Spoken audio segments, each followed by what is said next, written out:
David Grusch did another bombshell interview, this time with a Dutch magazine, and he has some juicy stuff to reveal. So let's talk about it. Get in here. This is Jack with Cosmic Road. I talk about UFOs and the paranormal. Please hit like, please subscribe, share on social media, and let me know what you think in the comments below.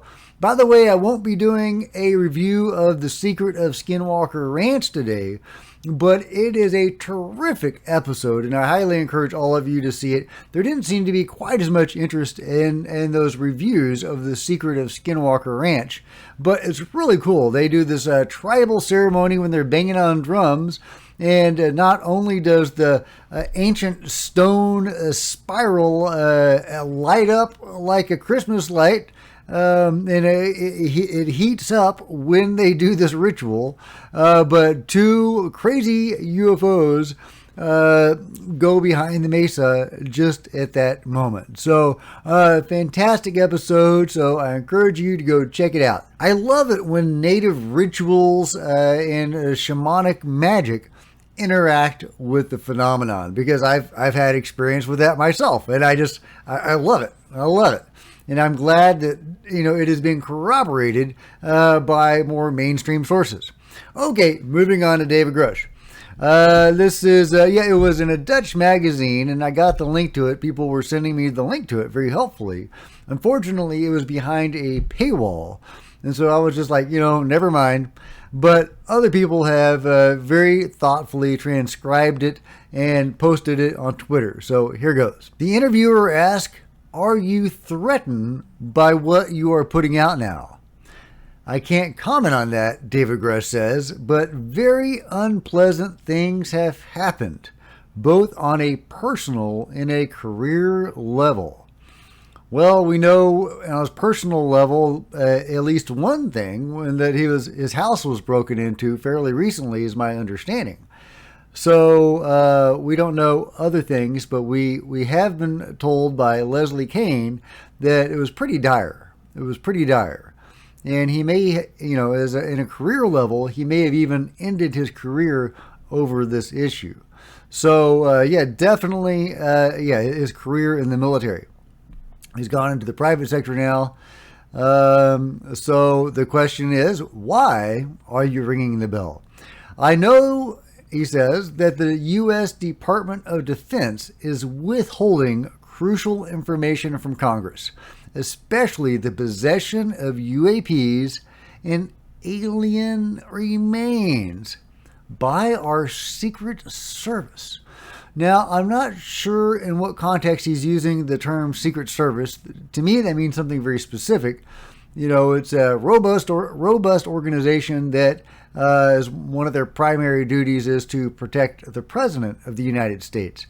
Is that what he's talking about? I don't know, because he uses that phrase again later in the interview to seemingly refer to some other body.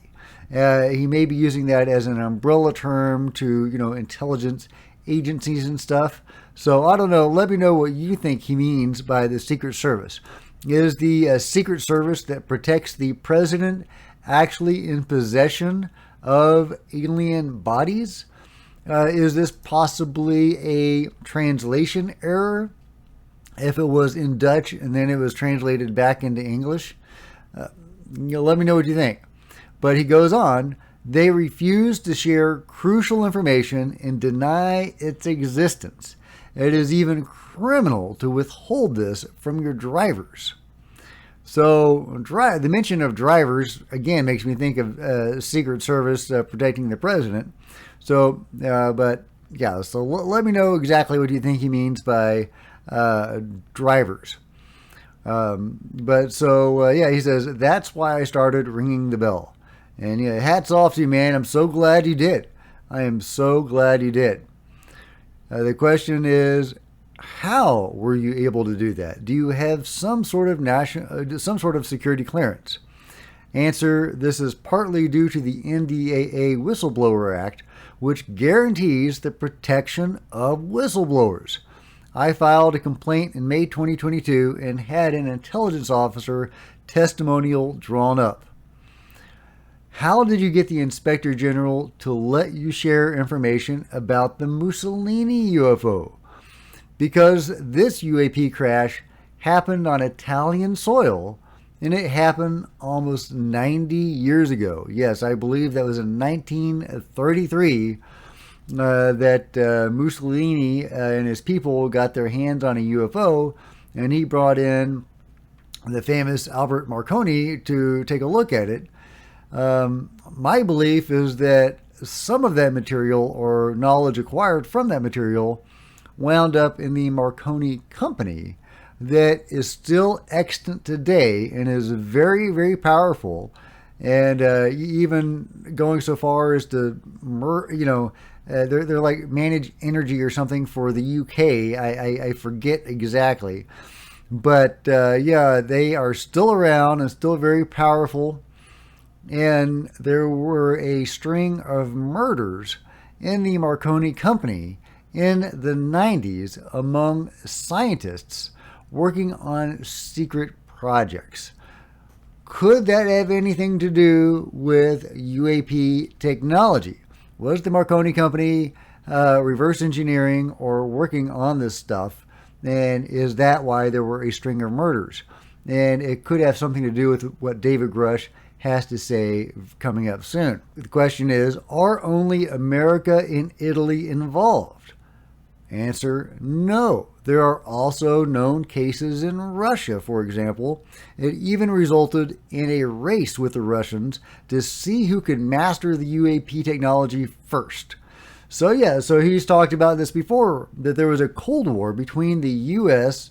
and the USSR over the alien technology issue and reverse engineering this stuff.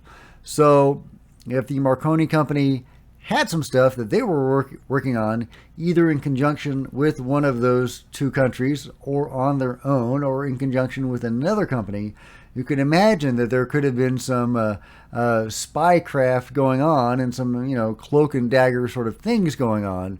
And I'm sure that has happened in other locations and at other times as well. But that's just supposition. There are some very strange deaths among the scientists in the Marconi company in the 90s, which I have covered before. Yeah, but yeah, so just imagine that. A Cold War with spies and assassins over alien technology that has been raging all these decades. Now, I'm still very confused about this. Bill Olhaus, who, worked at Area 51, has touched on this, how we were both reverse engineering alien technology, but we were also working with beings who were giving us technology. They were helping us develop our own UFOs, our own craft that could perform the way UFOs do, maybe even given some of theirs. And others have talked about how we were trained to fly them, and how engineers at Lockheed Martin Skunk Works were helping the beings develop these training devices in the early 60s.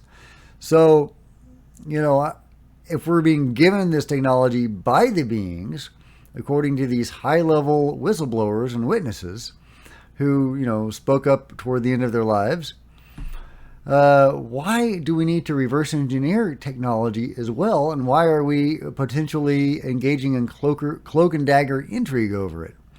Bill Olhaus, who did talk about working with the beings at Area 51, developing this technology, did say they were also reverse engineering it, and that those two things were going together, which is really interesting, because I would have thought maybe the reverse engineering stuff was more on the surface, then working with the beings was a deeper level thing. But if they're working in tandem, that throws my whole conception way off. So, I'm very interested in how all that works. Are we working with one group of being, but we don't know how the technology of other groups work, and we're reverse engineering that?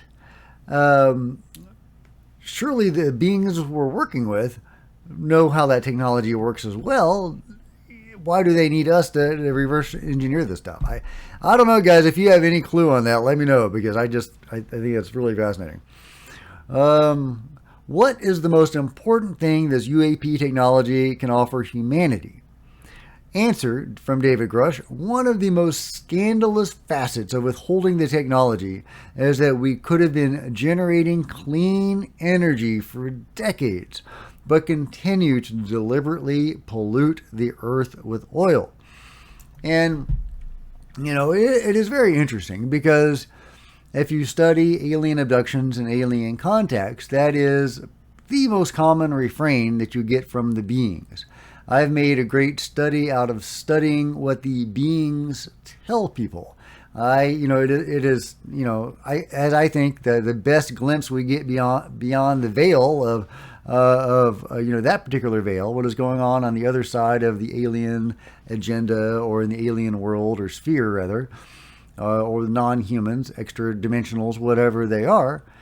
Our best glimpse is what people have experienced when they have been with the beings and what the beings have told people. And the main thing they say, they say various things, but the main thing they say is you're not treating the planet well. They have told this to many, many people. Hey, you're messing up the planet, knock it off.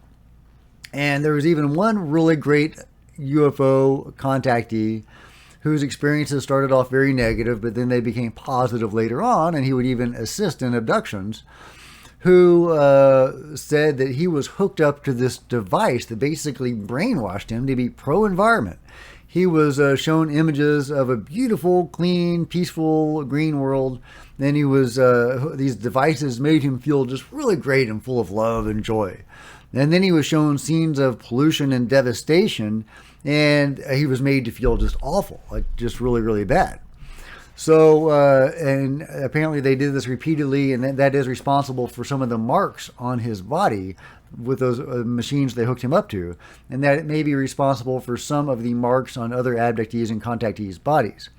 Brainwashing people to, carry out their agenda, the being's agenda. This, pro-environment agenda. I'm not saying it's a negative agenda, but it is abducting people, against their will and essentially brainwashing them in very unpleasant ways. So, take that for what you will. But the point is, they have a serious interest, seemingly, and they've gone to some trouble to get people to treat the planet better. But if they're sitting on this technology that could actually do that, and at the same time, some subset of the beings seem to be working with human beings in the UFO control group in this country or other countries, why not just make sure that technology gets out to the planet so we don't have to pollute it? It seems like the cover-up, the secrecy behind all of this is doing far more harm than good, not just to the psyche of humanity, but to the agenda of the beings. So, pony up with the free energy, guys. David goes on to say, climate change tech is being withheld. This technology has the potential to have a hugely positive impact on the ecosystem. The Department of Energy, which is also part of the secret services, I told you he uses that word again, has been and here he's using it in the plural, secret services, making me think he's talking about the intelligence agencies. That's important to figure out what that term means, because he says that's who has at least some of the alien bodies in a craft. The Department of Energy, which is also part of the secret services, has some explaining to do, because this is a crime against humanity and the earth. Yeah, the Department of Energy seems to be a big part of this. And of course, they are, plugged into all the nuclear stuff, which is potentially important, because Ross Coulthart reported a couple of months ago that it was his understanding that it was only people who had been read into the atomic secrets could then be read into the UFO program. So the higher ups in the Department of Energy have got a lock on that. So, that could be significant, and one reason why they are such a big player in this. But he goes on, we use the tech for war and not for peace and nature. The people who withhold this will one day have to apply for amnesty somewhere for crimes against humanity. Whoa. Bold statement, David. Bold statement, and you're bang on, too. Although it looks like Congress is offering them amnesty. And I get that. That may be the only way forward, the only way to get any form of disclosure out. So the next question, has anyone tried to address this before? Yes, he says, but they have disappeared or have been silenced with serious threats. This is life-threatening knowledge. So, yeah, there's cloak and dagger stuff going on. The men in black are real, and they will use intimidation and very likely worse than intimidation. They are not bluffing necessarily. However, there have been cases, I need to add this for clarification. There have been multiple cases where they have threatened people with bodily harm and death. People like Lance Corporal Wygant, who was dangled out of a helicopter. But when he came forward, he was not, to my knowledge, assassinated. So, or otherwise retaliated against. But, I don't know what has befallen Lance Corporal Wygant in the years since him coming out about this. If you know, please let me know, because I would be very curious. But there have been other whistleblowers that have come forward, or witnesses, perhaps I should say, talking about how the men in black threatened them. And yet they did reveal their stories. So even though they do seem to use brutal tactics, and may even go so far as to kill people, sometimes they don't. And it's interesting. I would like to figure out why that is. But yeah, let me know your thoughts. And if you've enjoyed this video, please give me a big thumbs up. I sure would appreciate it. Smash the like button, smash the subscribe button, and the bell to be notified of future videos. Join me on social media. There's Facebook and Twitter links below. I would love to see you guys there. There's plenty of other videos for you to check out on the channel.